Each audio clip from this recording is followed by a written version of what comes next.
Live, local. This is Fox 12 Now. Hello, everyone. This is Fox 12 Now. I'm Greg Nibbler. Thank you very much for joining us. We are live here from the Fox 12 Oregon newsroom. I looked a little frightened there at the beginning, and the transition cut very fast, but that's very appropriate for this segment to look frightened because we've been covering, breaking news all day. But let's take a look at a segment here where I'm not here in the Fox 12 Oregon studio, where we actually got out and we took a trip to the Fear PDX, the long-running haunted house extravaganza out on 122nd in Gleason in Northeast Portland. They were gracious enough to have me out there and then teach me how to be a scare actor, which is the people who go when you go through the haunted house that are scaring you, and also dress me up. There's full makeup, there's everything. But before I get to do that, we actually talked to several different people throughout there, including the owners. So let's just jump right into it. Here is the PDX, the Fear PDX. We got more apples for you guys right over here. I know you want to try one. Brian, can you tell us, you own this. This is yours. Yeah. How long have you been doing this? So I've been doing it for, this is our 14th year owning Fear PDX. And I've worked at other haunted houses over the time. And we actually kind of started it at Hawkinson High School as a fundraiser. We did it for a couple years, and then a few years went by, and it was like, hey, that was kind of fun. Let's start doing it some more. And 2011 is when we started, and it turned into this big thing. So what is it about for you and your dad and and everybody else involved here that makes this such a passion for you? Well, it's just we're creating things, and we're creating it. It's basically putting on a show. So and we spend all year preparing for it, and we buy large animatronics a year in advance. Actually, we don't even get to see them until September a lot of the times, and then we're just frantically trying to put them all up at the last second. And it's just, you're creating a show, you're creating an environment, people like it, and that's what we love doing it. Well, and the behind the scenes side of things too, because you mentioned, sometimes a year in advance. I mean, it is very intricate getting to walk around behind the scenes here of how much goes into this. Tell us about that, some of the different things you have. So our goal is to make sure that we have something going on around every corner. That's what we want, because really the animatronics, they're just kind of the eye candy of the show. So we want to distract you with them, and then an actor comes out of nowhere from behind. That's how they get you. So that's why we have a lot of stuff going on. We actually have a setup where you wait in line one time outside, and that's something that's different that we like to do. The reason why is we don't want you to wait in line all night. And so what happens is, in between each haunted house, there's a small grand pause where you reset, and then we'll reset the groups into separate groups again, because sometimes they get bunched up and whatnot. We have 5 featured haunted house inside the building, and so we have our alien haunted house. That's our first one that you're going to go through. We have a whole bunch of monsters and people that are turning into aliens, zombies, and different types of on that genre and whatnot. Then the second haunted house is the mansion, and then after the mansion we have Ancient Evil, which is an all-new haunted house that we built this year. And it's a big kind of a ruined swamp type environment. And then we have the clown haunt. Everybody loves the clowns, And then of course we end with our outdoor corn maze as well. Which is called Scarecrow.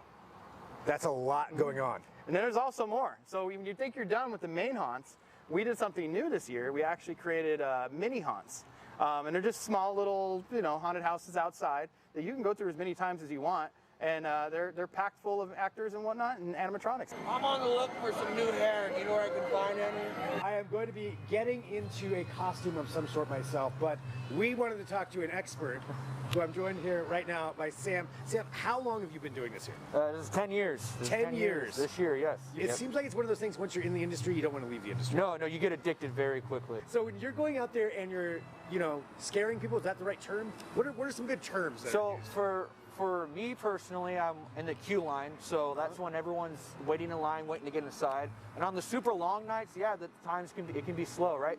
My main job is to entertain people. It's really that improv.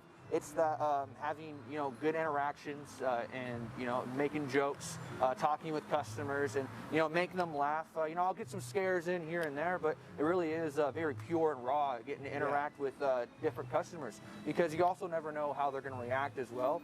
Some people, as soon as they see me, they go nope, and they put their head down, and I don't even have to say anything.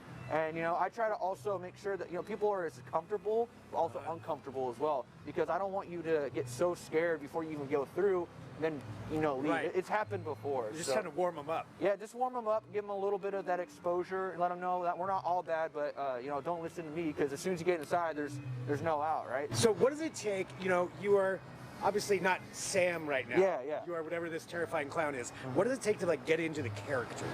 It's a lot of behind the scenes work when it goes to it is with me being an ex-theater student in high school. It's analysis. It's a quick, who, where, what, why, and when, right? Always have a motive for why you're doing the things you're doing to people.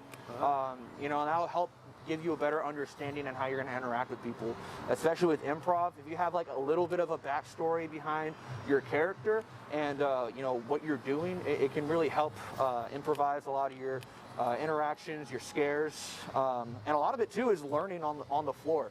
Yeah. I took a year break last year. But coming back, I had to kind of just get back into it by just getting out there and just trying things. You got to try things, see what works, see what doesn't work, and that's when you can really kind of add it to the box. Well, Sam, can you give us one demonstration here for me of a good scare? Oh, absolutely. Move? Okay. Yeah. Just so I can practice.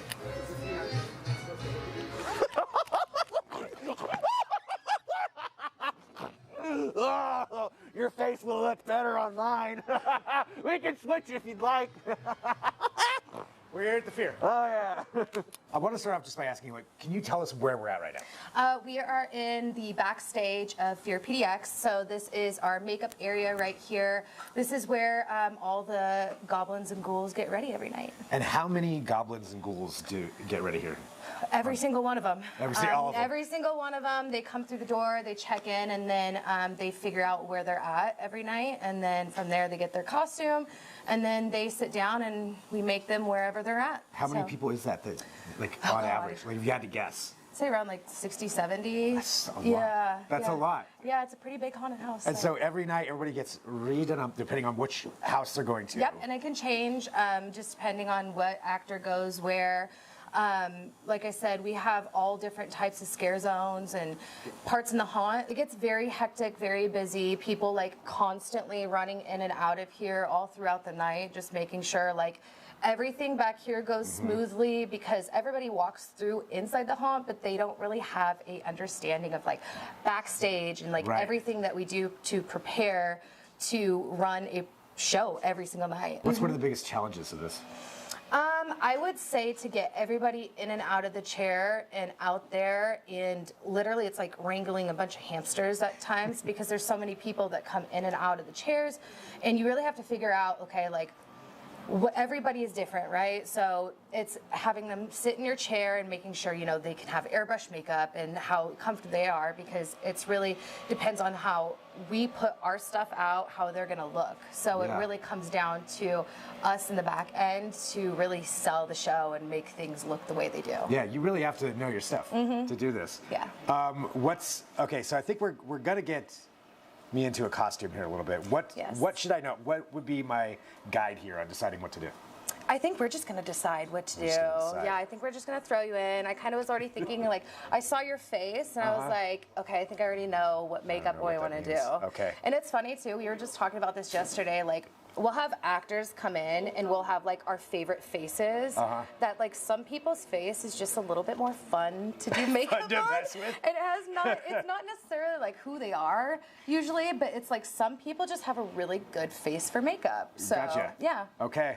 All right. So I guess we're gonna figure this out here. What I'm gonna do. Yeah. I am in full regalia at this point. I've had my lessons. People have taught me what to do to scare some people. And now I'm gonna go in there and give it a shot. And hopefully I don't ruin it for everybody. But this has been us here at the Fear PDX.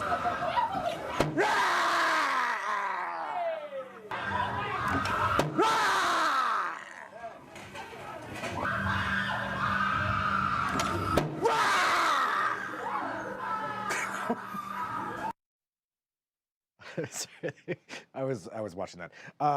That was so much fun. Huge thank you to them for having us out. Big thank you to Ann Armstrong for filming that and cutting that all together. I will say, being a scare actor, it's pretty fun. I mean, it really is, especially where I was at. So just behind the scenes, that section there where you're seeing it, there's this big board you throw down and then shove it on the ground, makes a huge loud noise, and then people have no idea you're there. it was a blast. So thank you to them, and we've got the address there for their location here on this. And thank you to everybody for joining us here for Fox 12 Now. Again, we live stream here from the Fox 12 Oregon newsroom, but every now and then we do get out of the studio as well for some of that. We cover a wide range of topics. We're here from 11 to noon and from 1 to 4 every weekday. So that's a lot of coverage of a lot of different things. And if you have an idea for something, feel free to send me an email, fox12now@kptv.com. We'll see if we can do anything. You know, maybe it's a story that you saw in some of our other news shows and you're like, hey, I want to learn more. We can probably bring over a reporter and do that. Or if there's breaking news during those times, we'll be here with that as well. So download those Fox 12 Oregon apps. But thank you for joining us. I appreciate it. I'm Greg Nibbler. This is Fox 12 Now.